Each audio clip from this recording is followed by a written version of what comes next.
Welcome back, everyone. If you're a focused learner looking to cut through the noise, you are in exactly the right place. Today, we're diving into a full explainer on something absolutely crucial if you want to settle and really thrive in the kingdom: getting your Saudi driving license. I know, dealing with official government procedures in a new country can feel a bit, well, daunting, right? So let's just cut to the chase and make the whole thing crystal clear. So, are you ready to hit the open road? Because getting this license is literally about unlocking your freedom. And honestly, this is deeply impactful for women, especially since the historic lifting of the driving ban back in 2018. It opened up a whole new level of independence.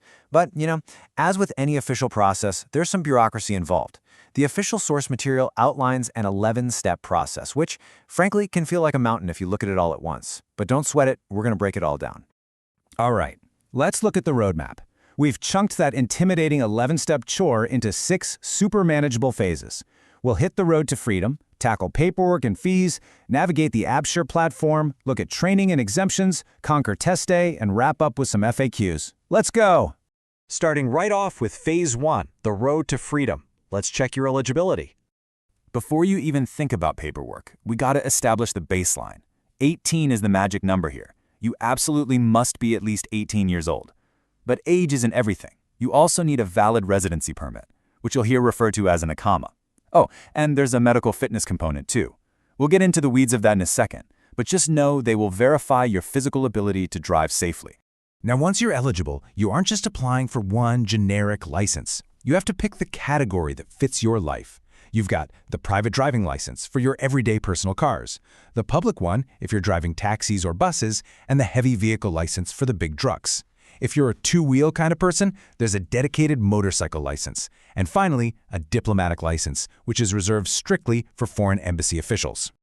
All right, moving on to Phase 2, paperwork, fees, and medical. Time to get you sorted. Listen, getting your documents squared away early is going to save you a massive headache later. Here is your crucial checklist. You're going to need a copy of that valid Iqama we talked about, and a copy of your passport showing your visa page. Remember that medical report? You need to bring that to prove your fitness to drive. Just make sure it's from an officially approved clinic. Bring along 4 recent passport-sized photos with a white background. Now, you also need the application form, which you can grab online, but it has to be filled out in Arabic. If your Arabic is a little rusty, don't stress. You can just pay a tiny fee, like 20 Saudi Riyals, to an agent there who will fill it out for you. Huge time saver. And finally, if you already hold a valid foreign license, you need an Arabic translation of it. Keep that in your back pocket because it's a total game changer, as we'll see in a minute. Let's talk numbers so you know exactly what you're paying out of pocket.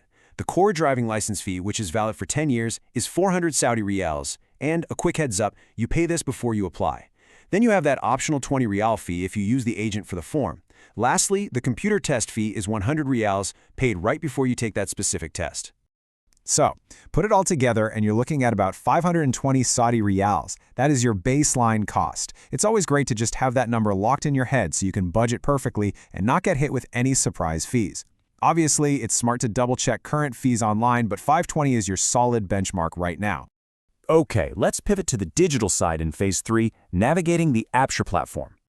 Saudi Arabia has built this incredibly streamlined digital infrastructure, and literally almost everything runs through one central hub. It's called Absher. It is the official online platform for government services, and you cannot bypass it. This is your mandatory gateway. It's where you officially log your intention to get a license and book your driving school appointments. Actually, let's demystify this online booking right now. Step 1. Visit the Absher website. If you don't have an account, you just create one using your Iqama, otherwise log in. Step 2. Click on Issuing a Driver's License. Step 3. Pick a date and time to book your appointment at a driving school for the theoretical test. Once they accept your registration, you'll get a confirmation message. Honestly, it's super straightforward. Let's jump into Phase 4, training and exemptions. This is where your path to testing might look a bit different. So here is a massive fork in the road, and it's completely based on your previous driving experience.